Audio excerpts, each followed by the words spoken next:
कृष्ण केशव कृष्ण केशव पाहि माम। राम राघव राम राघव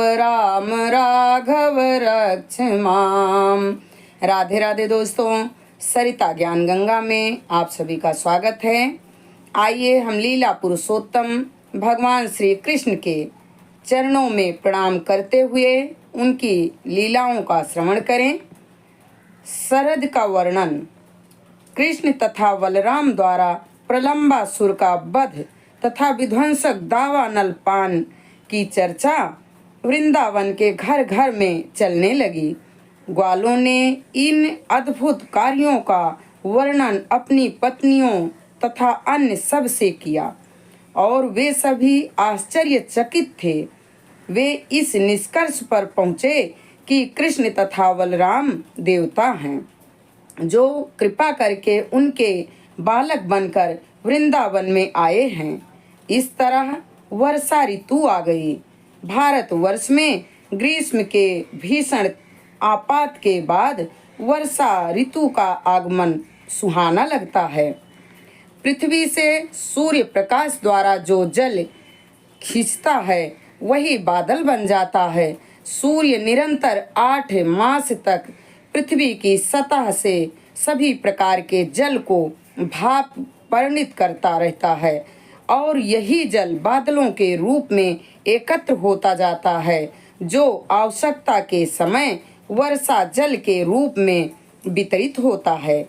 इसकी तुलना सूर्य द्वारा पृथ्वी से जल निष्कासन से की गई है। जब पृथ्वी की सतह पर पुनः जल की आवश्यकता पड़ती है तो वही सूर्य जल को बादल के रूप में बदलकर उसे जल को सारे विश्व में वितरित करते हैं। वर्षा ऋतु में समूचे देश में तेज हवाएं चलती हैं, जो बादलों को एक स्थान से दूसरे स्थान तक ले जाकर जरूरतमंद जीवों में जल वितरण कराने के लिए वर्षा कराती हैं। ग्रीष्म ऋतु के बाद जल की नितांत आवश्यकता होती है, अतः ये बादल उस धनी व्यक्ति के समान हैं जो आवश्यकता पड़ने पर अपना पूरा कोष लुटा देता है। इसी तरह ये बादल पूरे विश्व में जल वितरित करके अपने को रिक्त कर देते हैं।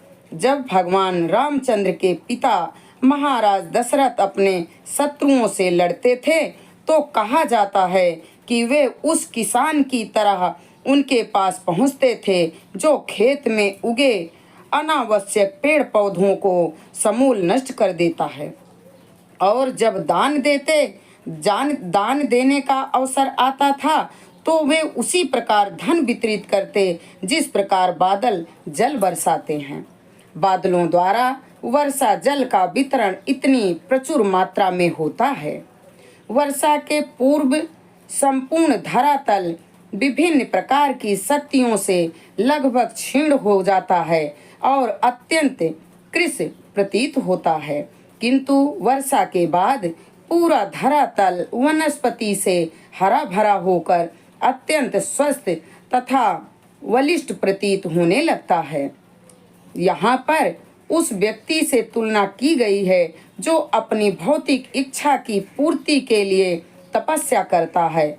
वर्षा के बाद पृथ्वी का हरा भरा होना भौतिक इच्छाओं की पूर्ति के समान है। वर्षा ऋतु में संध्या समय वृक्षों की चोटी पर इधर उधर अनेक जुगनू दिखते हैं, जो द्वीपों की भांति टिमटिमाते हैं। पहली वर्षा के बाद जब बादलों की गर्जना सुनाई पड़ती है तो सभी मेढक टर टर करने लगते हैं, मानो विद्यार्थी अपने अध्ययन के समय अचानक बोल बोल कर पढ़ने लग जाएं। वर्षा में अनेक ताल तलैया नदी नद जल से भर जाते हैं, अन्यथा वर्ष भर वे सूखे ही रहते हैं।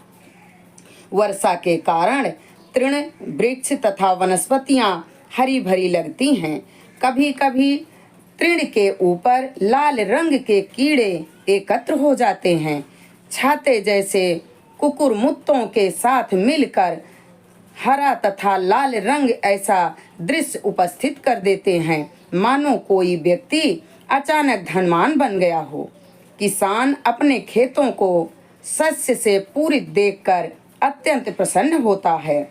वर्षा ऋतु में सारे जलचर, थलचर तथा नभचर उसी तरह प्रसन्न हो उठते हैं जिस प्रकार दीर्घ काल से भगवान की दिव्य सेवा करने वाले व्यक्ति होता है।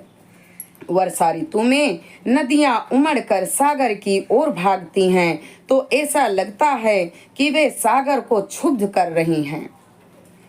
वर्षा ऋतु में जिन मार्गों पर यातायात ज्यादा नहीं होता उनमें लंबी लंबी घासें उग आती हैं। ऐसा है कि जिस प्रकार की वेदों में अध्ययन तथा संस्कारों से कोई ब्राह्मण माया रूपी घास से आवृत हो जाए। वर्षा ऋतु में बिजली कभी इस बादल समूह में दिखती है तो दूसरे ही क्षण दूसरे बादलों में कभी कभी घन गर्जन के अतिरिक्त इंद्रधनुष भी दिखाई पड़ता है जो बिना डोरी वाले धनुष की तरह होता है। वास्तव में जब धनुष के दोनों सिरों की डोरी से बांध दिया जाता है तो वह झुक जाता है, किंतु इस इंद्रधनुष में कोई डोरी नहीं रहती, फिर भी यह आकाश में इतने सुंदर ढंग से टिका रहता है। इसी प्रकार जब भगवान इस भौतिक जगत में अवतरित होते हैं तो वे सामान्य व्यक्ति का भांति प्रतीत होते हैं, किंतु वे किसी भौतिक आधार पर टिके नहीं होते हैं। वर्षा ऋतु में जब बादल पहली बार दिखते हैं तो मोर उन्हें देखकर आनंदित होकर नाच उठते हैं। मोरों की तुलना उन व्यक्तियों से की जा सकती है जो भौतिक जीवन से त्रस्त हैं। कभी कभी सारस तथा बतख सरोवरों तथा नदियों के किनारे पर निरंतर घूमते देखे जाते हैं, भले ही ये किनारे कीचड़ तथा कटीली लताओं से युक्त क्यों ना हो। इसी तरह कृष्ण भावनामृत से रहित गृहस्थ जन अनेक भौतिक असुविधाओं के रहते हुए भी भौतिक जीवन में निरंतर बने रहते हैं। भौतिकतावादी व्यक्ति के लिए सांसारिक कृत्य दुखदायी बन जाते हैं, किंतु कृष्ण भावना भावित व्यक्ति के लिए प्रत्येक वस्तु प्रसन्नता पूर्वक स्थित प्रतीत होती है। वर्षा से वृंदावन की शोभा बढ़ गई और वह पके खजूर, आम, जामुन तथा अन्य फलों से भर उठा। भगवान कृष्ण तथा उनके संगी एवं बलराम ने नई वर्षा ऋतु का आनंद लेने के उद्देश्य से वन में प्रवेश किया। गायें हरी भरी घास चरकर अत्यंत हष्ट पुष्ट हो गईं और उनके थन दूध से भर गए।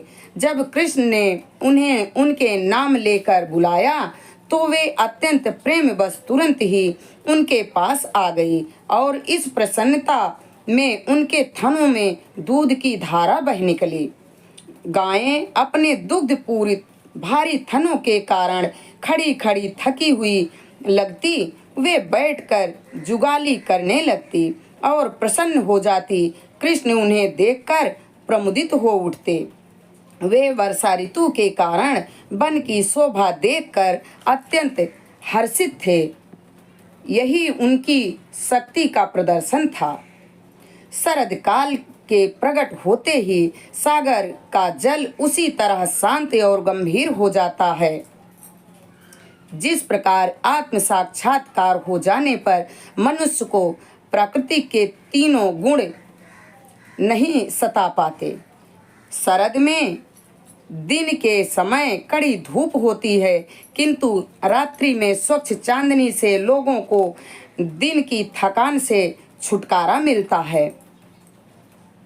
उस काल वृंदावन में भगवान कृष्ण तथा बलराम की उपस्थिति के कारण शरद ऋतु अत्यंत आकर्षक बनी हुई थी। वर्षा ऋतु में व्यापारी वर्ग एक स्थान से दूसरे स्थान को नहीं जा सकता, अतः उसे वांछित फल नहीं मिल सकता। इसी प्रकार राजसीय वर्ग के लोगों से कर संग्रह करने के उद्देश्य से इधर उधर नहीं जा सकते। यहाँ तक कि साधु पुरुष भी जिन्हें दिव्य ज्ञान का उपदेश करने के लिए विचरण करना पड़ता है, वर्षा ऋतु में वैसा नहीं कर पाते, किंतु शरद ऋतु में सभी लोग अपना अपना बसेरा छोड़ने लगते हैं। एक आध्यात्मवादी, चाहे वह ज्ञानी हो या योगी या भक्त, शरीर होने से आध्यात्मिक उपलब्धि का भोग नहीं कर सकता, किंतु शरीर त्याग करते ही या मृत्यु के पश्चात ज्ञानी परमेश्वर के तेज में लीन हो जाता है।